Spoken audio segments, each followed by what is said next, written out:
ಪ್ರಸಿದ್ಧ ಕಣ್ಣೂರಿನ ಮಡಾಯಿಕಾವು ಶ್ರೀ ಭಗವತಿ ದೇವಸ್ಥಾನಕ್ಕೆ ನಟ ದರ್ಶನ್ ಭೇಟಿ ನೀಡಿದ್ದಾರೆ. ದೇಗುಲದಲ್ಲಿ ಶತ್ರು ಸಂಹಾರ ಪೂಜೆ ಮಾಡಿಸಿದ್ದಾರೆಂದು ಹೇಳಲಾಗಿದೆ.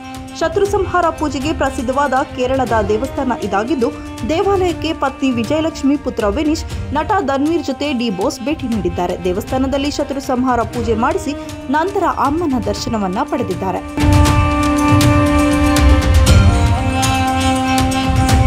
ಹಲವು ರಾಜಕಾರಣಿಗಳು ಈ ದೇವಸ್ಥಾನಕ್ಕೆ ಬಂದು ಶತ್ರು ಸಂಹಾರ ಪೂಜೆ ಮಾಡಿಸುತ್ತಾರೆ. ಕೊಲೆ ಪ್ರಕರಣದಲ್ಲಿ ಜೈಲಿನಿಂದ ಹೊರಬಂದ ಬಳಿಕ ನಟ ದರ್ಶನ್ ಡೆವಿಲ್ ಸಿನಿಮಾದ ಶೂಟಿಂಗ್ನಲ್ಲಿ ಬ್ಯುಸಿಯಾಗಿದ್ದಾರೆ. ಮುಂದಿನ ವಾರದಿಂದ ರಾಜಸ್ಥಾನದಲ್ಲಿ ಶೂಟಿಂಗ್ ಆರಂಭವಾಗಲಿದೆ.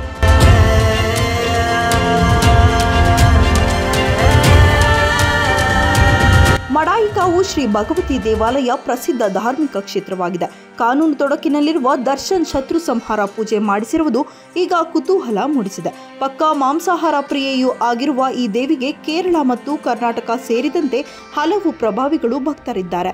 ಶತ್ರು ಸಂಹಾರಕ್ಕೆ ಹೆಸರುವಾಸಿಯಾಗಿರುವುದರ ಜೊತೆಗೆ ಇಲ್ಲಿ ವಾಮಾಚಾರ, ಮಾಟಮಂತ್ರ ನಿವಾರಣೆ ಆಗಲಿದೆ ಎಂಬ ನಂಬಿಕೆ ಕೂಡ ಇದೆ.